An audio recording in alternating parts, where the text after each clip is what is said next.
Of course, Carl Kolchak is a journalist. He's a reporter, and he's supposed to cover the news. And one of the mainstays and bread and butter of the news business is politics.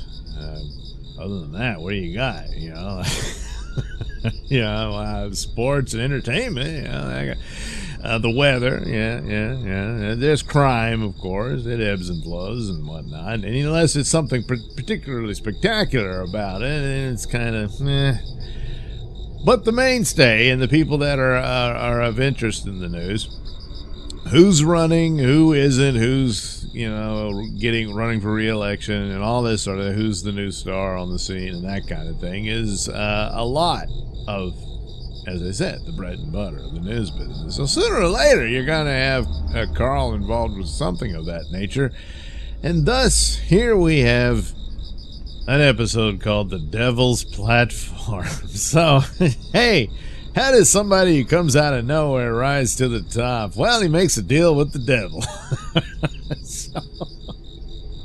So, when it comes to the horror genre, the devil often plays quite a role in it, and in a lot of ways you could argue overall, as this is a journey into evil within the horror genre, and if the devil isn't outright the monster, then it would certainly spawn the monster or something of that nature, whether it's full-on demonic possession or even if it's vampires or something of that nature. It's always looked upon as like this was the work of Satan and stuff like that,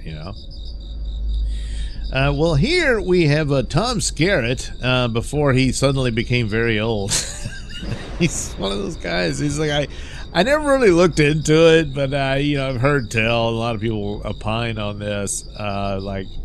Boy, I saw him in Alien, and he was just, rather young-looking dude. He had the kind of the 70s hippie kind of look with beard and hair and all that. And then all of a sudden, he was this old grandpa with gray hair. And, what was he in? Picket fences or something like that. And, it's like, it's only a handful of years in between. And my guess is that he was playing younger than he was, Could be. It's just one of those silly things. It just, I don't know. Everybody ages differently, So. But anyway, he plays this up-and-coming politician, and it's a bit of there's some mystery about it, of how he got so far. And suddenly certain opponents that could be a problem for him end up dead, and due to not the least of which are attacks by this dog. And Carl, of course, is the only one who gets more suspicious than the others. Looks into it and begins to suspect, hey, there's some sort of supernatural power at work here. And of course, you can understand him thinking that after all he's been through. So he's the one to sniff it out. As it turns out, due to his pact with the devil, and I'm forgetting the character's name. So Tom has the ability to turn into a dog, but a supernatural dog. You can't kill it, but it can kill you. And so he's been dispatching people that could out him or subvert or destroy his career and what have you. And he offers these victims up to the demon and whatnot. Of course, if he fails, then he gets claimed by the demon. And of course, that's ultimately what's going to happen anyway. But he figures, hey, I'm going to enjoy the good life and get all this power and wealth and whatnot along the way. The usual thing. So, of course, Carl sticks his nose where it certainly doesn't belong, but somebody's got to do it. You just can't have these these satanic politicians, because my God, what would the world look like if that? Oh, who would notice?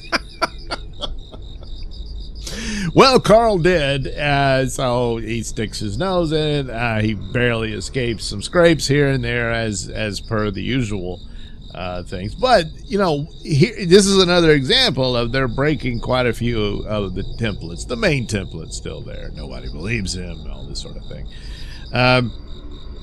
But beyond just for, like I said, the first few episodes, they kept doing the same thing with it was a vampire, then it was some guy who just lived forever. It's on and and then but when they got to a werewolf, I thought, well, that's going to be the same thing. But now, you know what? Let's put it on a cruise. So they were looking for ways to stretch it around. And of course, with budgetary concerns, there's only so many locations you would have. You pretty much got to stick with the one you're using for the most part. And this is a story that can do that, but here it's a very different monster than just people turning into a monster or stuff like that. And here you're dealing with a guy who's made a pact with the devil, and that never turns out it doesn't turn out well for anybody, especially the victims of this guy, who's going to need to pile them up, and that's part of the deal, even though he's getting wealth and power and all that, but that's all very fleeting and what have you. But such was the nature of this evil that Kolchak had to counter. Of course, he's got to do some quick slap job research and whatnot on how to defeat this guy, which of course he does. He snoops around, finds his secret, worship room, where he performs his rituals and invokes this demon to be able to turn into a dog and kill people. It's all kind of silly, it's like, well, was Kolchak going to try to lure him into a trap with, kibbles and bits or something? And no, that probably wouldn't have worked. But nevertheless, it's a good romp. It survives on, of course, again, the charm of the show, but also another angle on this, and how many different venues and avenues is there to explore within the horror genre, within a ongoing TV series, and they continue to do so, continued to do so until time ran out for the show. But nevertheless, this was a pretty good one in that, and of course it's yet another old scary tale of someone joining forces with absolute evil. And even when they tell him, says, I'm going to do some good with it. It's going to work out. Don't worry, I'll make up for it later. You don't.